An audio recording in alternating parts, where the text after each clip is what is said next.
ہجرت کر کے مدینہ آتے ہیں، تالال بدرو علینا کی صدائیں مدینہ میں گونج اٹھتی ہیں۔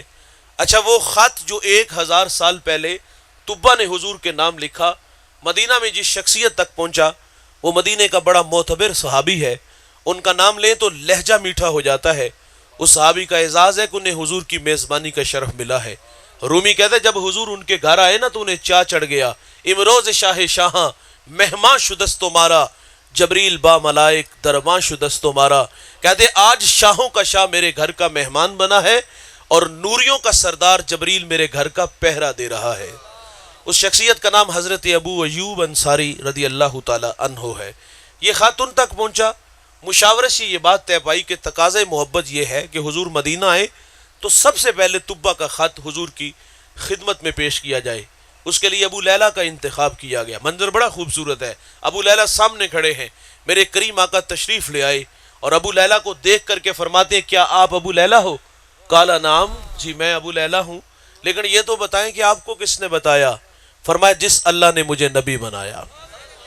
اور پھر وہ محبت کی ساری باتیں سنا دی کہ میری راہوں میں کچھ دیوانے کھڑے ہوئے تھے اور حضور فرماتے مجھے طبا کا خط دے دو۔ یار یہ طبا بھی حضور کی راہوں میں، اشاق کی بستی بھی حضور کی راہوں میں، بحیرہ راہب کی اداسیاں بھی حضور کی راہوں میں۔ میں ایک جوان کا تذکرہ چھیڑنے لگا ہوں، میرا ایمان ہے کہ آپ کے کلیجے ٹھر جائیں گے، آنکھیں روشن ہوں گی۔ جوان کا نام سلمان ہے اور اس کا تعلق ایران کے مشہور شہر اصفہان سے ہے۔ سلمان کہتا ہے میرا والد مجوسی تھا اور اس نے مجھے مذہب کی تعلیم گھر سے دلائی۔ میں عرض کرتا چلوں یہ سلمان کون ہے جس کو زمانہ آج سلمان فارسی کے نام سے جانتا ہے؟ سلمان کہتے ہیں والد بڑا متشدد تھا، اس نے مجھے مذہب کی تعلیم گھر سے دی اور پھر کھیتی باڑی کے لیے گھر سے باہر نکالا۔ سرے راہ عیسائیوں کا گرجا گھر آیا، فرماتے میرا جی چاہا کہ میں ان لوگوں کی مذہبی زندگی دیکھوں یہ لوگ کیسے ہیں۔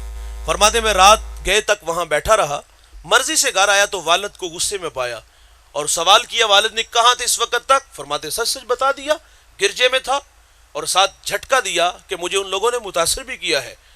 سلمان کہتے والد ڈر گیا کہ کہیں یہ مجوسیت کو چھوڑ کر عیسائیت کو نہ قبول کر لے۔ مجھے میرے والد نے لوہے کی زنجیروں سے جکڑ دیا، رد عمل کے طور پہ ضد پیدا ہوئی۔ فرماتے فیصلہ کر لیا کہ اب یہاں نہیں رہنا۔ فرماتے مجھے سبیل ملی اور میں ملک شام آیا اور وہاں ایک عالم سے ملاقات کی، اپنے حالات سے آگاہ کیا اور کہا اس مذہب کی محبت مجھے یہاں کھینچ لائی ہے، شہر کی سرداری کو ٹھوکر مار کے آیا ہوں، میں تشنہ ہوں میری پیاس بجھاؤ۔ سلمان کہتے تا دم آخر جب تک وہ زندہ رہا میں نے اس کی بڑی خدمت کی، جب وہ مرنے لگا تو میں نے کہا اب جاؤں تو کہاں جاؤں؟ اس نے مجھے نصیب بین بیچ دیا کہ وہاں ایک عالم ہے اس کی خدمت میں چلے جاؤ۔ فرماتے میں نے اس کی بھی بڑی خدمت کی، جب وہ مرنے لگا تو میں نے کہا اب کس چوکھٹ کا بیکاری بناؤ گے؟ اس نے مجھے ایک اور جگہ بیچ دیا۔ فرماتے میں نے اس کی بھی بڑی خدمت کی۔ خدمت کا صلہ ملتا ہے بھائی۔ کہتے جب وہ مرنے لگا تو سراپا سوال بن کے سامنے کھڑا تھا، جاؤں تو کہاں جاؤں؟ اس نے کہا سلمان اب میری نظر میں کوئی ایسا شخص نہیں جس کی خدمت میں تمہیں بھیجوں، بس یہ کہنا تھا کہ اداسیاں چھانے لگی، دل کی نیا ڈوبنے لگی، اندھیرے چھانے لگے، ایسا لگا کہ دیوار آ گئی۔ اس عالم نے جب ڈوبتی نیا دیکھی تو کنارہ دیتا ہے، کہتا ہے سلمان اب آخر زمان محمد کا زمانہ قریب آ گیا ہے۔ نخلستان دو جلے میدانوں کے درمیان تشریف لائیں گے۔ سلمان کہتے اگر وہ سرزمین میں پالوں تو اس نبی کو پہچانوں گا کیسے؟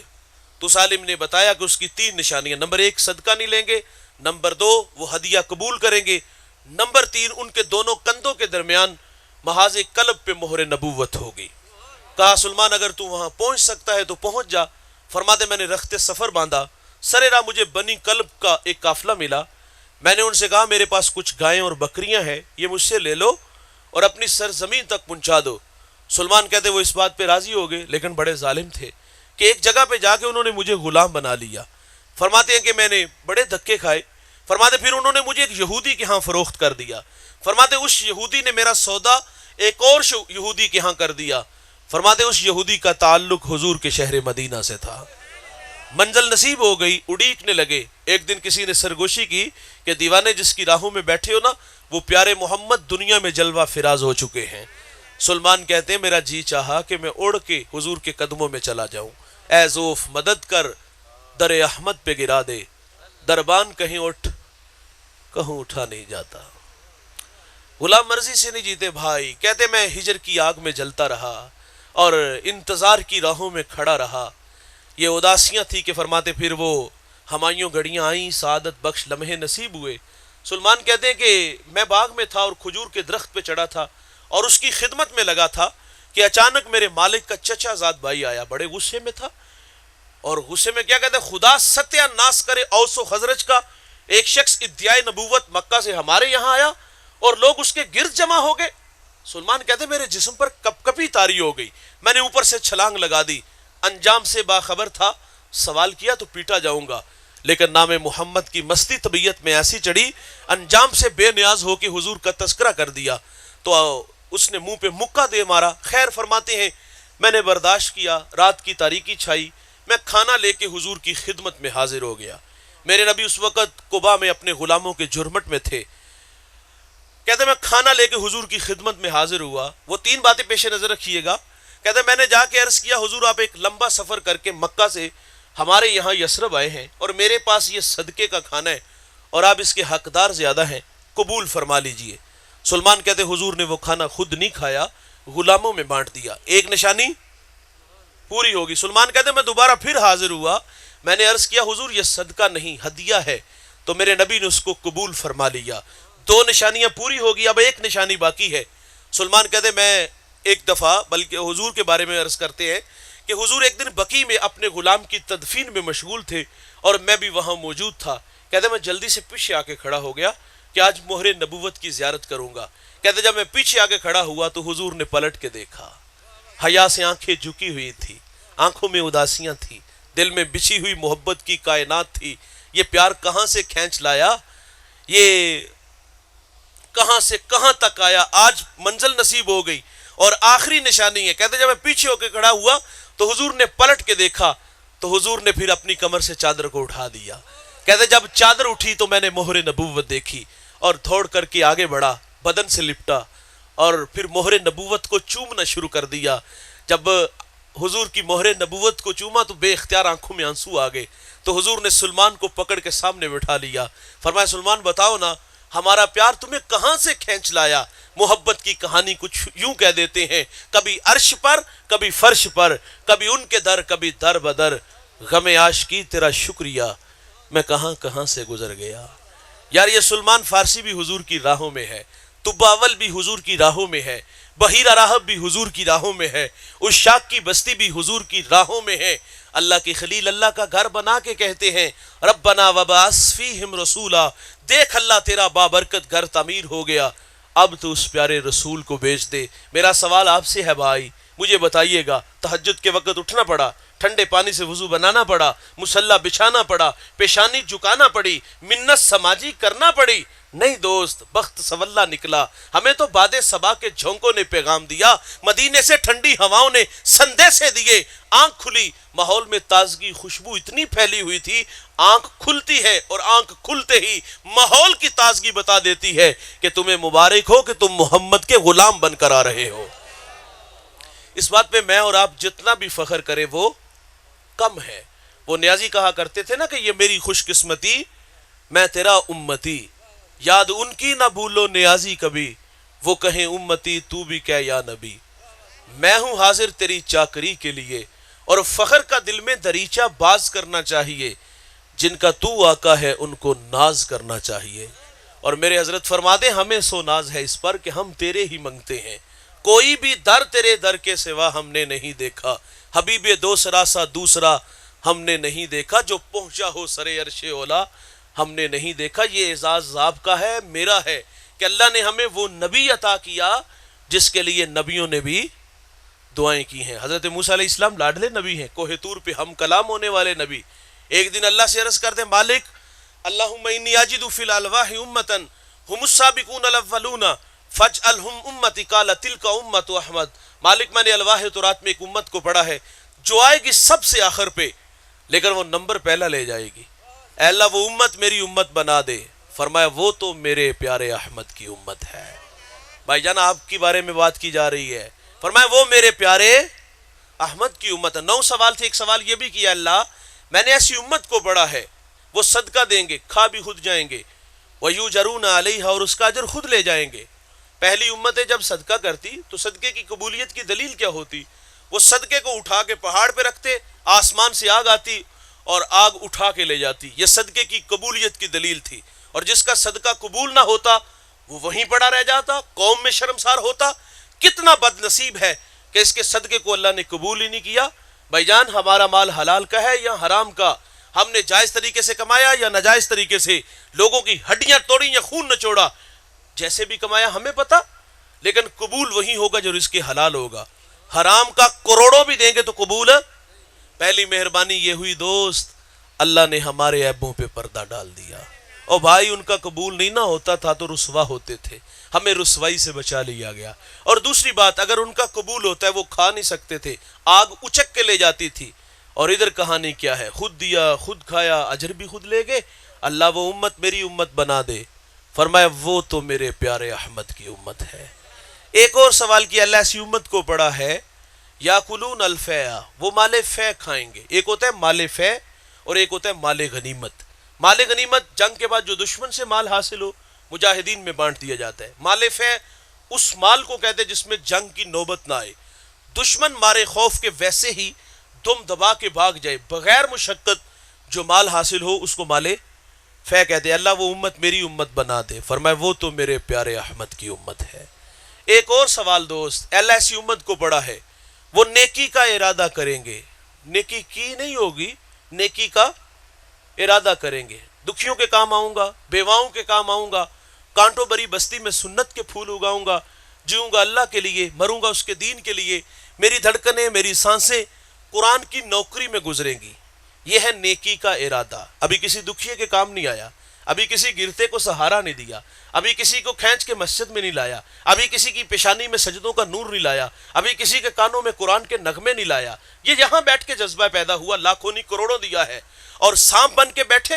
یہاں بیٹھ کے جذبہ پیدا ہوا. میری دیوار کے متصل اور میرے اپنے ہی بھائی کا گھر ہے، اس کی کچی دیواروں سے چیخوں کی آوازیں آتی ہیں. میں 2 نہیں 4 5 فیکٹریوں کا مالک، میں لاکھوں نہیں کروڑوں رکھتا ہوں، کروڑوں نہیں اربوں رکھتا ہوں، لیکن میرا بھائی ریڑی لگا کے بسر اوقات کرتا ہے. آج مر گئے کل دوسرا دن، کہاں لے جاؤں گا دولت؟ بھائی جذبہ پیدا ہوا کہ یار دولت دی ہے تو دولت دکھیوں پہ لٹاؤں گا، دولت دی ہے تو بیواؤں پہ لٹاؤں گا، دولت دی ہے تو یتاما پہ لٹاؤں گا.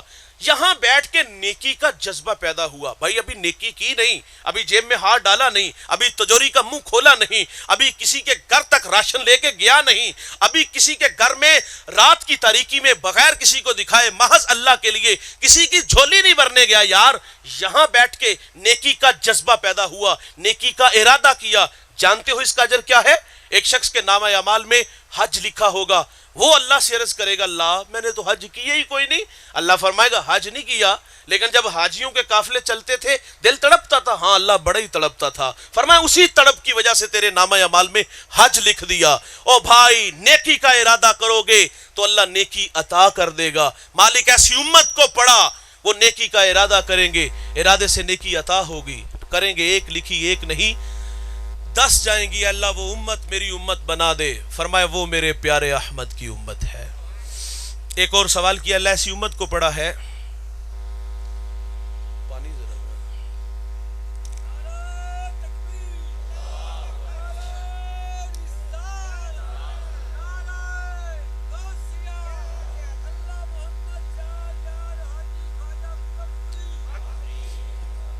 ایسی امت کو پڑا ہے وہ گناہ کا ارادہ کریں گے. گناہ کیا نہیں بھائی، بس پروگرام بنا، دوستوں کے ساتھ شراب خانے میں جا کے شراب کے جام اڑائیں گے، بند کمروں میں آبرو ریزی کریں گے. منحوس خیال آ گیا، کہاں غربت کی لکیر پہ کھڑا، اور یہ آ جاتے ہیں کہ میں تنکوں کے نشے من میں اور وہ سنگ مرمر کے بنے گھروں میں رہے، میرے بچے نانے شبینہ کو تر سے اس کے گھر میں گھی کے چراغ جلے، میں قسم و پرسی کی زندگی گزاروں، وہ عیش و عشرت میں رہے. تو خیال ہی آگے میں رہزن لٹیرا بنوں گا، ہاتھ حرام کی طرح بڑھاؤں گا. یہ ہے گناہ کا ارادہ. نیکی کا ارادہ ہوا تو نیکی عطا کی گئی. یہ ہے گناہ کا ارادہ. تو کیا یہاں فرشتے کو حکم ہے کہ میرے بندے کے دماغ کی سکرین پر اس وقت جو گندے خیال آ رہے ہیں مجھے پسند نہیں، اس کے کھاتے میں گناہ ڈال دو؟ نہ بھائی، روک لیا گیا. یہ جو قدم سیل میں گھر کی طرف اٹھ رہے ہیں اللہ کے گھر میں آ جائے. یہ جو ہاتھ حرام کی طرف بڑھا رہا ہے اللہ کے تھوڑے پر راضی ہو جائے. گناہ کے ارادے سے گناہ نہیں لکھا جائے گا.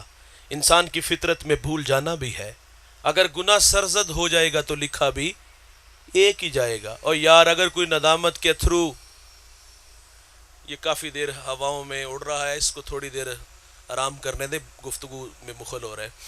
تو کہا گناہ کے ارادے سے گناہ فطرت میں بھول جانا ہے، گناہ سرزد ہو جائے گا تو لکھا بھی ایک جائے گا. اور اگر کوئی ندامت کے تھرو اس کی چوکھٹ پہ لے کے آ جائے، کیے ہوئے گناہوں پر شرمسار ہو، ہجرت کر کے پلٹ آئی، تو یہ اللہ کا وعدہ بھی ہے، میں اس کے گناہ کو لوح محفوظ سے مٹا دوں گا. ہم تو مائل بکرم ہیں، کوئی سائل ہی نہیں، راہ دکھلائیں کسے، کوئی راہ روے منزل ہی نہیں. جو گناہ چھوڑتے ہیں اللہ کی عادت ہے، اللہ معاف کر دیتا ہے. ایک جوان نے 20 سال عبادت کی، 20 سال اس کی دہلیز سے دور چلا گیا، 40 سال عمر ہوئی، آئینے کے سامنے کھڑا ہوا، داڑھی میں سفید بال نظر آئے تو رونے لگا. یہ جو داڑھیوں میں سفید بال آتے ہیں نا دوست، یہ موت کی نشانی ہے. یاداشت جب کمزور ہونا شروع ہو جائے، سمجھ لو موت کا وقت قریب آ گیا ہے. اٹھتے جنازے، پھیلی ہوئی قبریں، بچھے ہوئے صفے ماتم ہمیں پیغام موت دیتے ہیں.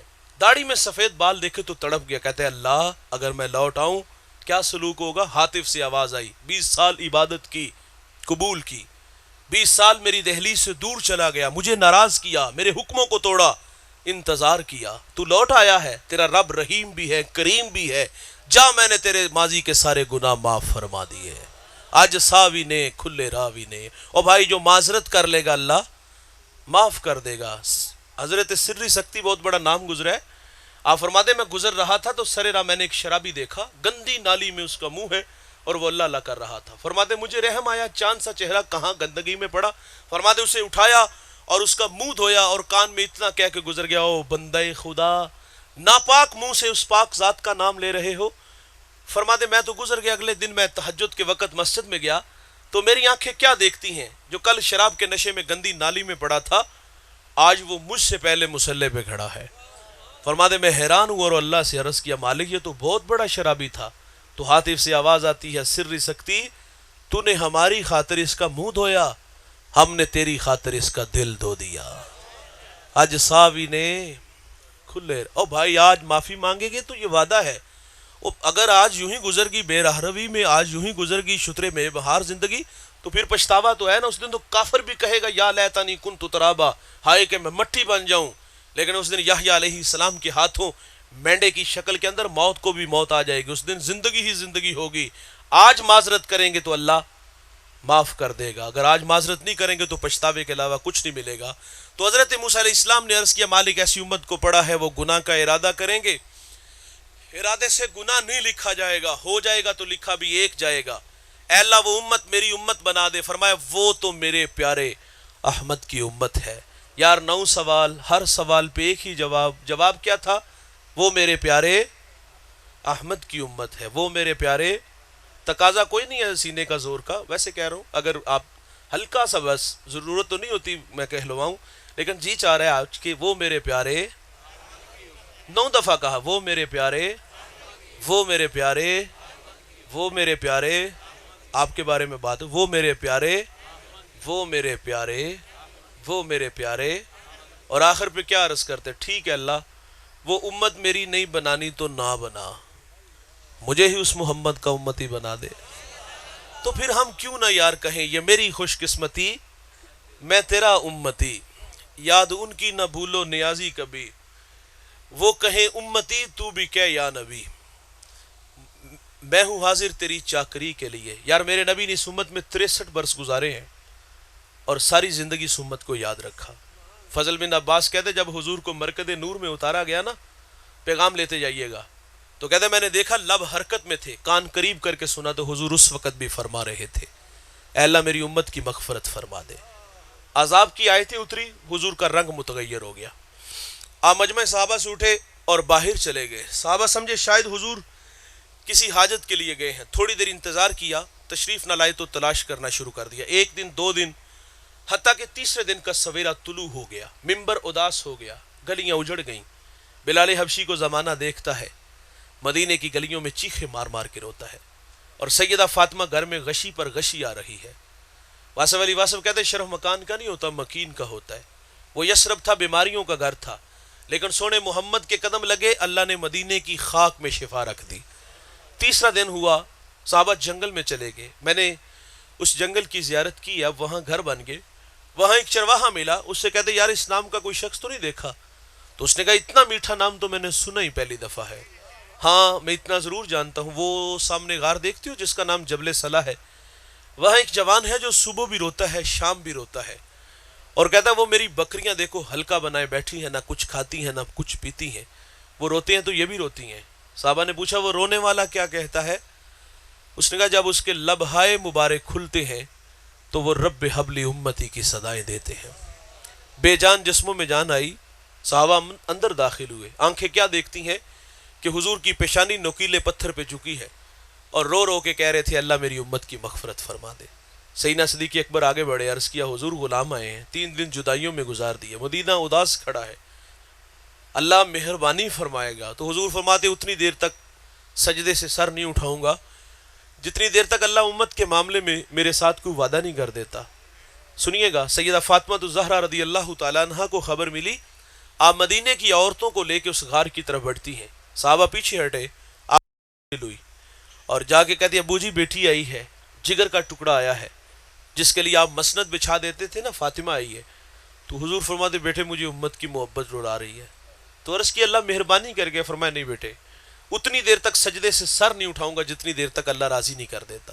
سنیے گا دوست، حضور جب سجدے سے سر نہیں نہ اٹھاتے تو پھر سیدہ اپنے اللہ سے عرض کرتی ہے مالک میں نے سنا ہے جب فقیروں اور درویشوں کی دعائیں مستجاب نہیں ہوتی تو وہ سروں سے پگڑیاں اتار کے اللہ تجھ سے دعا مانگتے ہیں، پھر تو اپنے بندوں کو خالی نہیں موڑتا۔ عرض کیا مالک آج تیرے نبی کی بیٹی فاطمہ جس پر تو نے تطہیر کی آیتوں کو نازل کیا ہے، میں سر سے دوپٹہ اتار کے اپنے بابا کی امت کے لیے تجھ سے بھیک مانگتی ہوں۔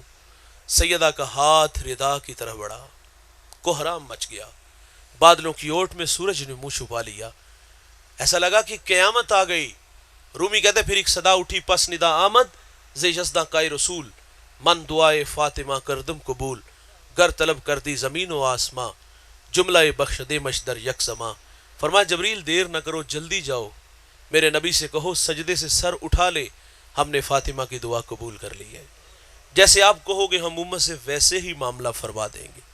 بھائی جان محبت کہتے عمل کو آسان کرتی ہے، محبت دعویٰ عمل دلیل، ناراض نہ ہوئیے گا لہجہ تھوڑا سا تلخ ہے لیکن قبول بھی کیجئے گا، غلامی رسول میں موت بھی قبول ہے، یہ نعرے کھوکھلے ہو گئے۔ محبت تو تقاضا چاہتی، میں کہتا ہوں یار 2 لمحوں کے لیے میں اور آپ خود کو کھینچ کے، اگر تخیلات میں غوطہ لگے ہم خود کو کھینچ کے اس غار میں لے چلے، ایک جانب خود کو کھڑا کرو اور ایک جانب محبت کی بچھی کائنات دیکھو۔ حضور نے اتنا پیار دیا یار، ہم نے اس کے سلے میں کیا دیا؟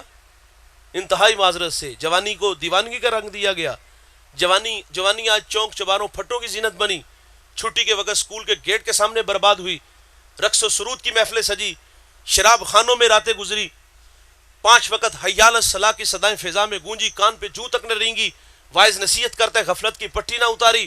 ہم تو کسی کو آخرت کی بات سنائے نا تو لوگ لڑتے ہیں، وہ کہتے ہیں مولوی تقریر کول رکھ، شباب ہمیشہ رہے گا، عمر کے سائے نہیں ڈلیں گے، موت کی ہچکیاں نہیں لگیں گی، خدا کی کچہری میں پیشی نہیں ہوگی۔ میں کہتا ہوں جوانوں کبھی آسمان کی چھاتی پہ چمکتا چاند نہیں دیکھا؟ یہ ایک صورت میں نہیں ہوتا، یہ کبھی قمر ہوتا ہے، کبھی بدر ہوتا ہے، کبھی ہلال ہوتا ہے۔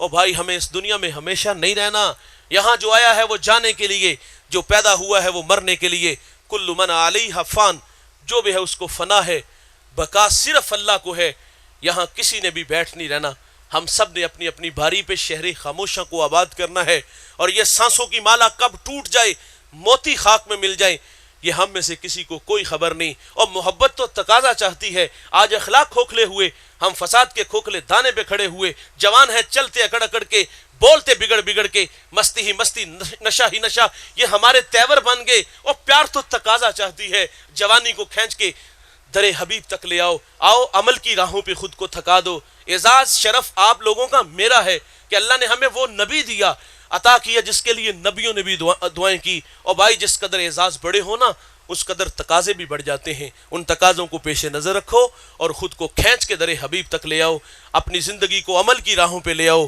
قرآن کے نوکر بنو، قرآن کے دائی بنو، قرآن کے مبلغ بنو، اپنے حصے کا کام کرو یار۔ اتنی تو محنت ضرور کیا کرو کہ ہم 33% تو نمبر لے لیں، منہ دکھانے کے تو قابل ہو سکیں۔ یہ میری خوش قسمتی، میں تیرا امتی، یاد ان کی نہ بھولو نیازی کبھی، وہ کہیں امتی تو بھی کیا یا نبی، میں ہوں حاضر تیری چاکری کے لیے، فخر کا دل میں دریچہ باز کرنا چاہیے، جن کا تو آقا ہے ان کو ناز کرنا چاہیے۔ یہ میرا اور آپ کا اعزاز ہے، اور ہم اس اعزاز کے پیش نظر اپنی زندگی کو عمل کی راہوں پہ لائیں گے۔ میری فیروز بختی اسٹیج کی زینت، بڑے بڑے علماء مشائخ تشریف فرما ہے، اور بڑوں کی موجودگی میں چھوٹوں کا خطاب کرنا، کچھ کہنا، یہ اعزاز ہوتا ہے، اور یہ اعزاز انشاءاللہ میرے ساتھ ہمیشہ رہے گا۔ اور میں دعا گو ہوں اس مادری علمی کے لیے، یہاں پڑھنے پڑھانے والے اساتذہ اور تلامذہ کے لیے، اللہ ان کے علم و فضل میں برکت عطا فرمائے، اور جناب کی محنت، کاوش، جستجو اپنی بارگاہ میں قبول فرمائے۔ اللہ سب کو جزائے خیر عطا فرمائے۔